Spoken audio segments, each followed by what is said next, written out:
Shalom Ubrachá. Então agora vamos para o lado oculto da Parashá, que é o lado reencarnação, que nada acontece de importante que não tenha uma ligação, que não seja uma continuação, vamos dizer, de um assunto que já começou anteriormente. Então, Hashem criou o mundo, fez uma pessoa de barro, colocou nele uma alma, dividiu essa pessoa em dois. O lado homem e o lado mulher, eles são o Adão e a Eva. O Adão e a Eva, Hashem falou para eles, olha, de todas as árvores do jardim vocês podem comer, fora de uma árvore que estava sincronizada com a Klipat Noga, era uma sincronização. Então a gente aprende aqui que tudo que a gente faz no mundo tem esse lado sincronização. Tem coisas que a gente faz que aparentemente nós não vemos nenhuma importância, mas que lá em cima isso faz uma mudança muito grande. Isso que a gente vai falar que é sincronização. Tipo assim, a pessoa fala, porque uma coisinha de nada dá uma confusão tão grande e uma coisa muito maior não dá uma confusão tão grande. E esse é o assunto da sincronização. A árvore Etzadat, a árvore do conhecimento, estava sincronizada com o assunto espiritual, com uma categoria espiritual que é chamada de Klipat Noga. Na hora que o Adão e a Eva comeram aquela fruta, eles ativaram essa sincronização. É tipo a cajadada de Aaron, quando Hashem pediu para Moshe dar uma cajadada nos Nilos para transformar ele em sangue. Moshe falou que não pode, então Hashem falou, então fala para Aaron dar a cajadada. Na hora que ele deu a cajadada, o rio estava sincronizado, só faltava a cajadada. E na hora que foi dada a cajadada, o rio virou sangue. E se você der a cajadada hoje, não vai acontecer nada. Então, da mesma maneira, a fruta da árvore Etzadat, dizem nossos sábios, pode ser que é a uva, e pode ser que é o trigo, que ele tinha o tamanho de um coqueiro. E então, hoje em dia a gente se acostuma fazer um kiddush com vinho para consertar aquele assunto da árvore do conhecimento. Comer no Shabbat, tomar vinho, comer pão, para fazer aquele concerto. Então, naquelas 3 horas da criação do mundo, aquela árvore estava sincronizada com a Klipat Noga. Depois essa sincronização terminou. O que acontece muitas vezes, esses assuntos espirituais se sincronizam de diversas formas. E vamos ver agora na nossa Parashá o que acontece aqui entre Moshe e Korach. É um assunto 100% espiritual. Não tem muito a ver com a lógica material.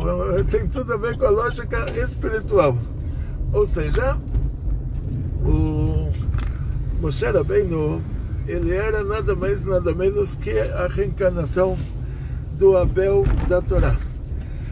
Naquela hora que o Adão e a Eva comeram a fruta da Etzadat, eles trouxeram o lado ruim para o mundo.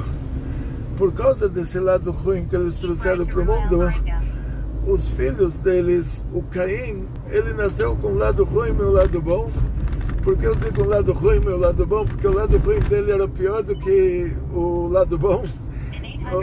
Ou seja, o GPS aqui, a novela do GPS, eu já errei o caminho, ela me faz um para me avisar que eu errei o caminho já, mas então quer dizer que a nossa aula vai ser maior.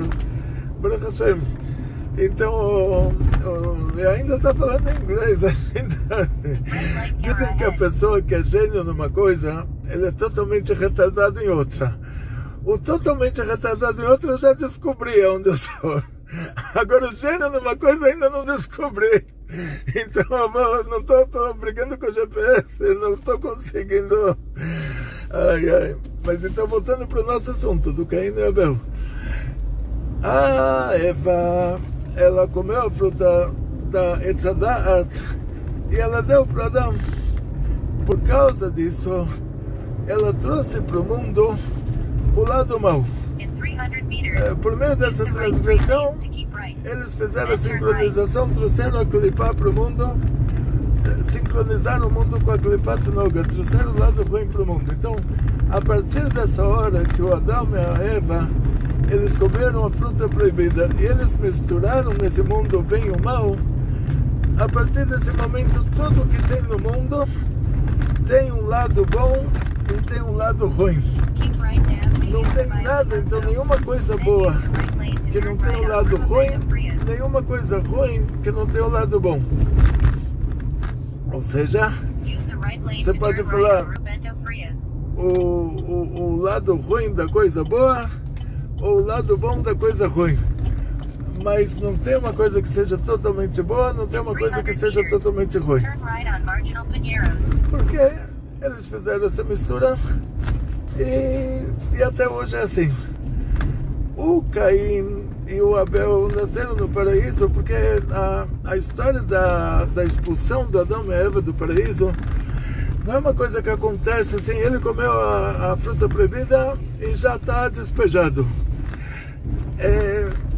Eles ainda no paraíso ainda tiveram duas crianças, tiveram o Caim e o Abel. Só que aí, nesse caso, o Caim ele nasce já com essa mistura de bem e mal. Ele nasce com uma quantidade do lado ruim, com uma percentagem do lado ruim muito grande, e o Abel com essa percentagem do lado ruim muito menor. Continuação. A gente está falando aqui abertamente, explicitamente, que cada um de nós tem um lado bom e um lado ruim, mesmo que você se comporta o tempo todo somente pelo seu lado bom, mas o fato de você não ter uma repugna pela coisa ruim, isso quer dizer que você tem um lado ruim também. Ou seja, a gente tem uma... eu te falo assim entre nós, porque acontece de uma pessoa, ele vê uma coisa tão ruim, mas tão ruim, mas tão ruim, que na hora que ele vê isso, ele tem um desmaio, porque ele não conseguiu tolerar aquela coisa ruim, porque não tem dentro dele aquilo que ele está vendo. Agora, o fato de a gente ver uma coisa ruim e ter tolerância, isso quer dizer que a gente também tem isso dentro de nós. Ou seja, vamos dar um exemplo. A pessoa que vê um perigo e por causa do perigo ele desmaia, por ele entender o tamanho do perigo que ele está. Então, no nosso caso, sendo que o bem e o mal estão misturados e cada um de nós ele tem um lado bom, nem que seja 1/1000º de lado bom, ele tem um lado ruim, nem que seja 1/1000º de lado ruim, mas não existe alguém que é totalmente bom ou alguém que é totalmente ruim de uma maneira genérica. Vai ter exceção de regra sim, mas a exceção de regra vai dar para contar com os dedos. Rabbi Shimon Bar Yochai, ele falou: Raiti bnei Aliyah vem moatim, im echad ani mishnayim ani ubnei. Rabbi Shimon Bar Yochai, ele falou: olha, eu vi essas pessoas que são chamadas de bnei Aliyah, que é pessoa totalmente boa, e eu vi que eles são poucos, que Hashem colocou em cada geração 1 ou 2. Ele falou assim: se for um, sou eu. E isso ele falou objetivamente. Não é porque se ele tivesse misturado com algum orgulho, alguma coisa assim, ele já não seria a pessoa totalmente boa. Mas ele falou: se tem um na geração dele, é ele próprio. Se tem 2, é ele e o filho dele. O que aconteceu na prática, quando a gente fala sobre essa mistura entre o bem e o mal,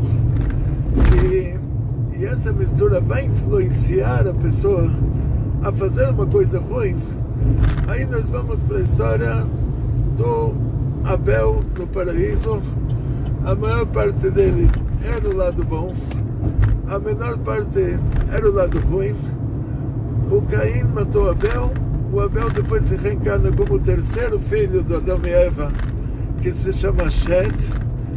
ele se reencarna depois como Moshe Rabbeinu, e Moshe Rabbeinu depois vai ser o Mashiach.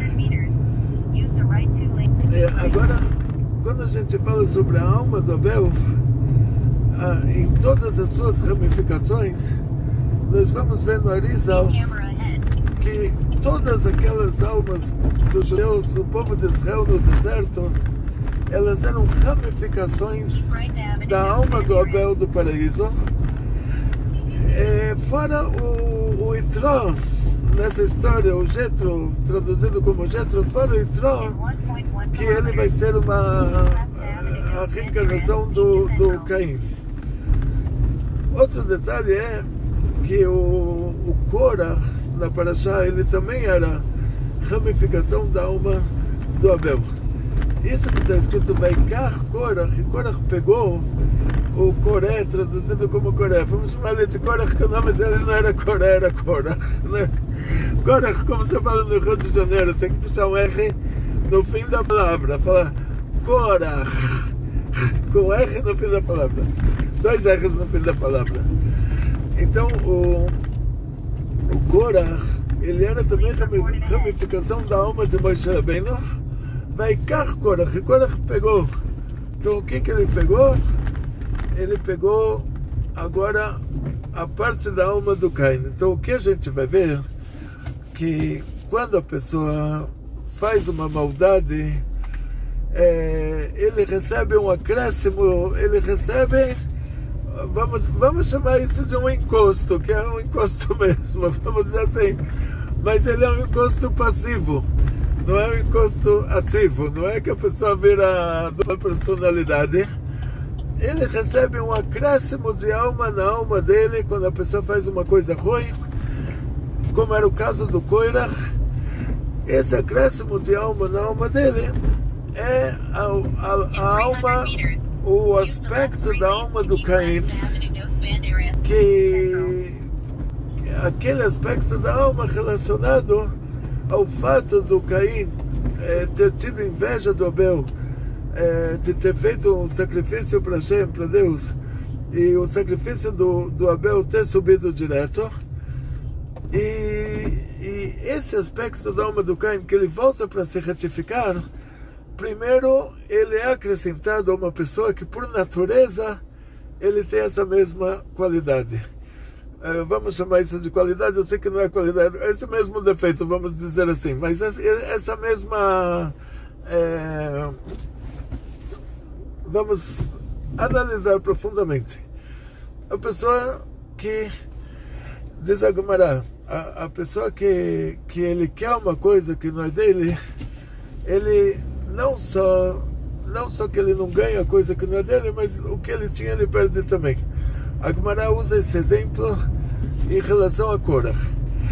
Ou seja, o nosso povo, ele é dividido entre Kohanim, Levi, Israel. Cada um, o Kohen tem uma função, o Levi tem outra função. A função do Kohen, ela está ligada a Sefirot lá em cima. O Kohen, ele é a pessoa da bondade. Então a sincronização dele na Sefirot vai começar com Aaron Kohen, que ele representava a Sefirah chamada de Hod.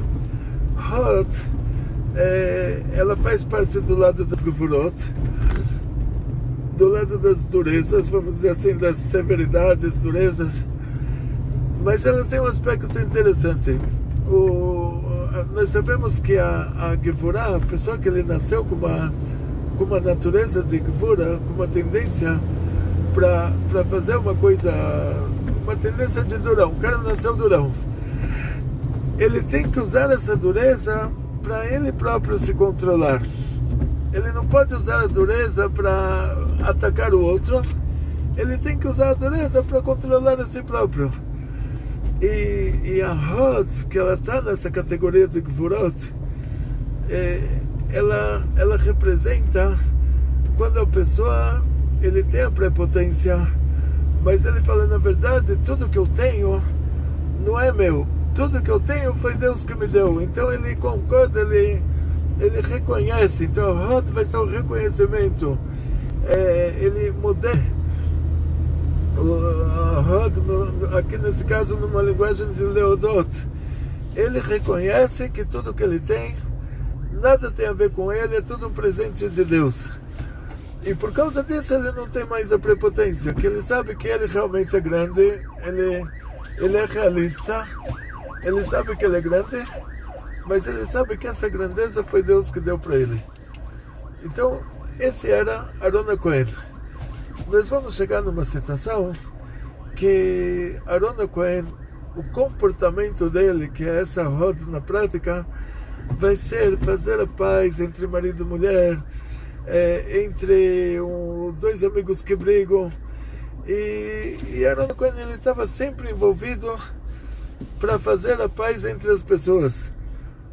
Por isso que ele foi escolhido para ser o primeiro sacerdote do nosso povo, que o sacerdote, por meio da gvurá dele, por meio do sacrifício que ele faz, ele sacrifica um animal, mas esse animal está indo no nosso lugar.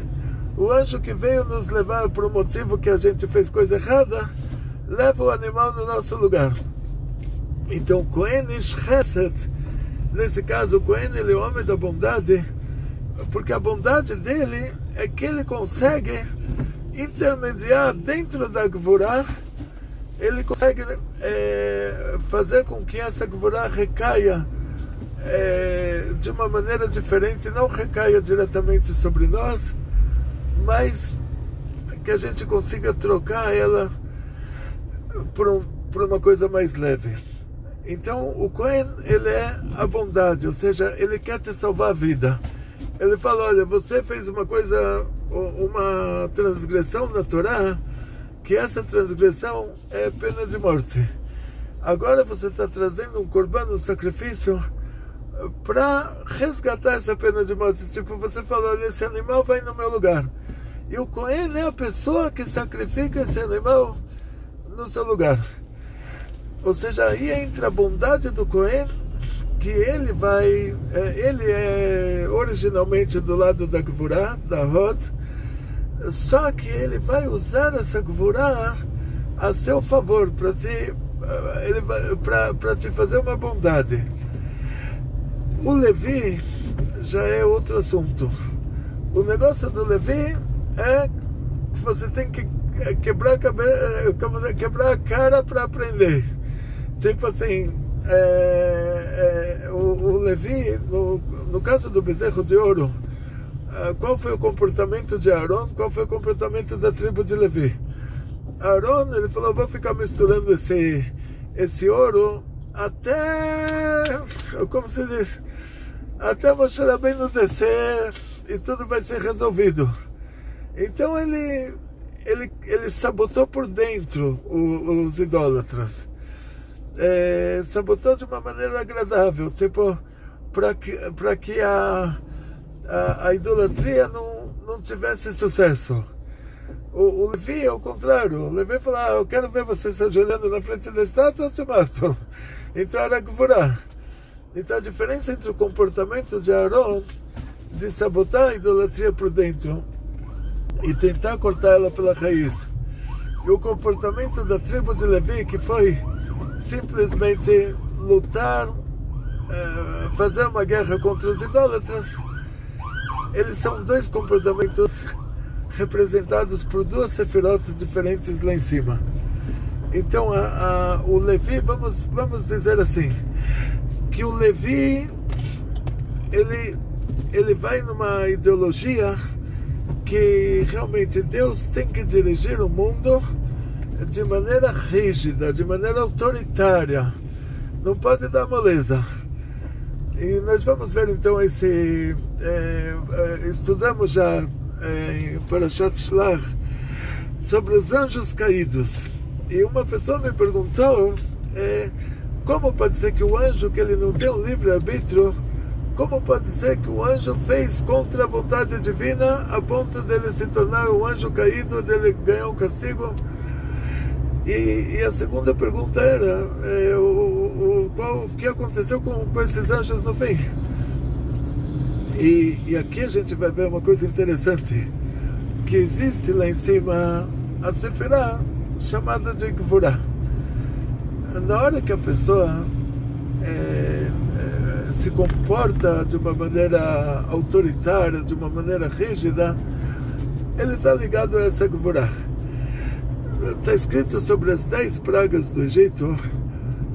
Na 10ª praga, Hashem, Deus, diz para Moshe: amanhã eu saio dentro do Egito. E a pergunta é: se você sai, você não está dentro. Se você está dentro, você não vai sair. O que quer dizer saio dentro? Não é sair de dentro, é saio dentro. Então quer dizer assim, diz o Zohar, que Hashem iria, sendo que Hashem dirige o mundo pela Chesed, pela bondade, está sempre julgando a gente no benefício da dúvida, julgando a gente pelo lado bom, sempre facilitando para nós. O fato de Hashem ter falado amanhã eu saio, quer dizer, ele sai da Chesed, o farol verde apaga, ele entra na Gvura, o farol vermelho acende. Aqui em São Paulo você fala farol, pode ser que tem lugares que falam sinal, o sinal do trânsito. Tem na hora que acende o vermelho, parou tudo. Na hora que acende o verde, pode andar. Então, a Chesed e a Gvurah, na hora que a Chesed está regendo, a Gvurah está apagada. Na hora que a Gvurah está regendo, a Chesed está apagada, que não tem como as duas regerem ao mesmo tempo. Então Hashem falou para Moshe: amanhã eu saio dentro do Egito, quer dizer, saio da Chesed, me revelo na Gvurah, a Chesed vai se ocultar, a Gvurah vai se revelar. Quer dizer, a Sefirah, chamada de Chesed, que representa todo o lado bom, ela vai se ocultar. A Sefirah, chamada de Gvurah, que representa o lado da autoridade, ela vai se revelar. Então Hashem, Deus, se revela de uma maneira autoritária. E então a gente vê isso no caso da 10ª praga no Egito. Então Deus se revela de uma maneira autoritária, toda a estrutura do Egito é abalada. E o Levi, ele tem isso na natureza, aquela tribo de Levi, eles são os filhos da Leá. O Levi é filho da Leá. A Leá, ela era Gvurah, ela era o aspecto feminino da alma do Esaú da Torá, para vocês terem uma ideia. Agora o GPS está falando aqui, vamos ver essa aqui. Ai, eu acho que a nossa aula vai ficar um pouquinho maior de novo, né? De qualquer maneira, voltamos aqui para o assunto da Leá. A Leá era severidade, era Gvurah. O fato de a Leá ser Gvurah quer dizer que o Levi, o filho dela, ele foi o filho que puxou a mãe. Ele era Gvurah. Agora acho que deu certo. Eu me perco no quarteirão de casa, mas acho que agora deu certo, eu não me perdi. No mérito de vocês que estão assistindo a nossa aula. Então, a Leá era Gvurah, o Levi, o filho dela, era Gvurah. Do Levi saiu o Cohen, quer dizer, da tribo de Levi saiu Arão a Cohen, irmão de Moshe, e ele dá origem aos Kohanim, ou seja, a bondade que ela sai da Gvurah. E daí para diante vão ser duas linhas. O Cohen, ele vai estar sempre procurando o nosso bem, trocando o que a gente fez de errado por um korban, por um sacrifício animal, e não que a gente morra, mas que o animal morra no nosso lugar.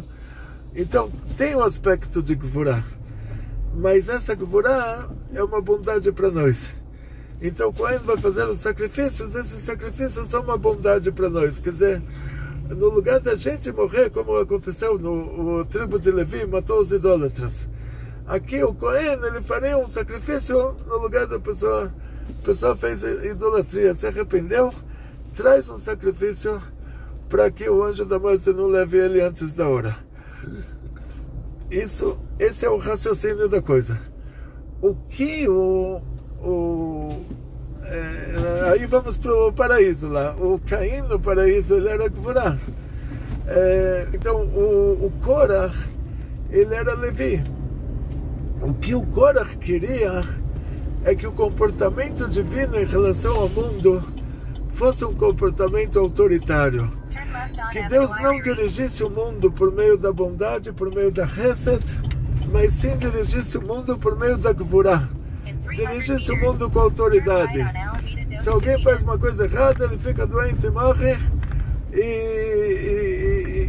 Ou seja, que Hashem sempre esteja dirigindo o mundo pavio curto.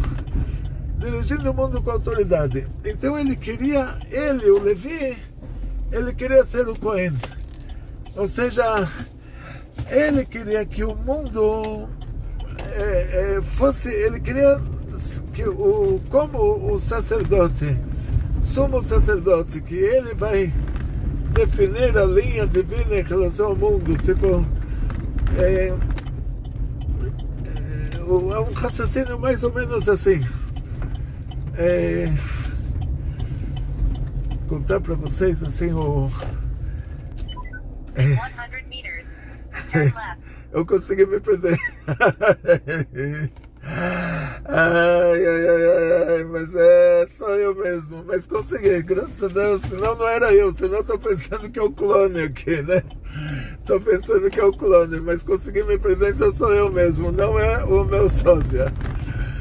Então vamos lá. A nossa aula vai ficar 5 minutos maior agora, graças a Deus. Então o Korach, ele queria que o Levi ficasse Cohen. Ou seja, que o comportamento divino, em 99% dos casos, em relação a nós, fosse dureza, fosse cobrança, fosse severidade. Ou seja, o Cohen não iria mais fazer o sacrifício para nos isentar da culpa, mas, ao contrário, ele fala, você fez coisa errada, agora assume que você fez coisa errada e sofra. Ou seja, isso que ele queria. O fato de ele, como Levi, se tornar o Cohen,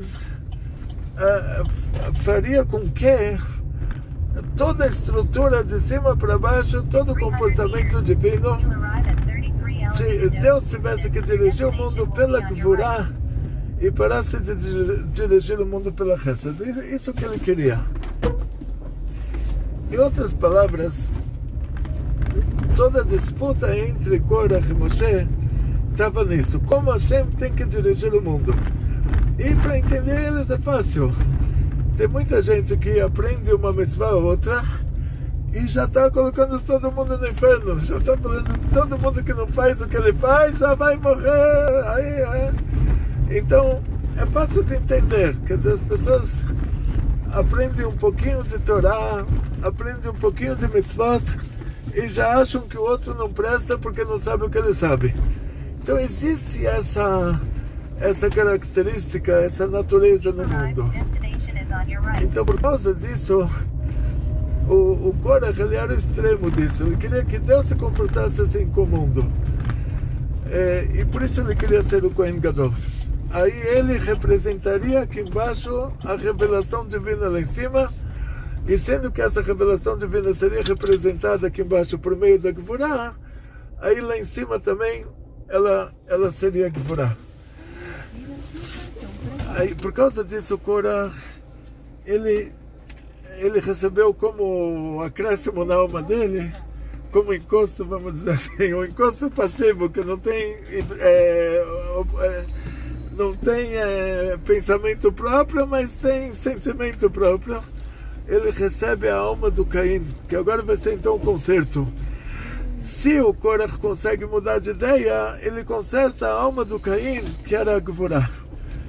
E agora, se ele não consegue mudar de ideia, essa alma do Caim vai chegar no olho por olho, dente por dente, ele vai receber o castigo que o Caim tinha que receber e não recebeu. Por isso Moshe fala para ele, se você morrer como qualquer pessoa, não foi Deus que me mandou, mas se a terra se abrir para se receber, aí sim foi Deus que me mandou. Por quê? Porque no caso do Caim, está escrito a linguagem do versículo que a terra se abriu para receber o sangue do Abel.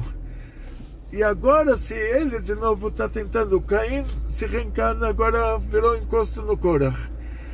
E está tentando matar Moshe Rabbeinu, é o Caim tentando matar o Abel. Por causa de assunto de trabalho divino, que ele acha que Deus tem que dirigir o mundo com dureza, com severidade, que era o negócio do Caim. Então, se ele faz isso de novo, acabou.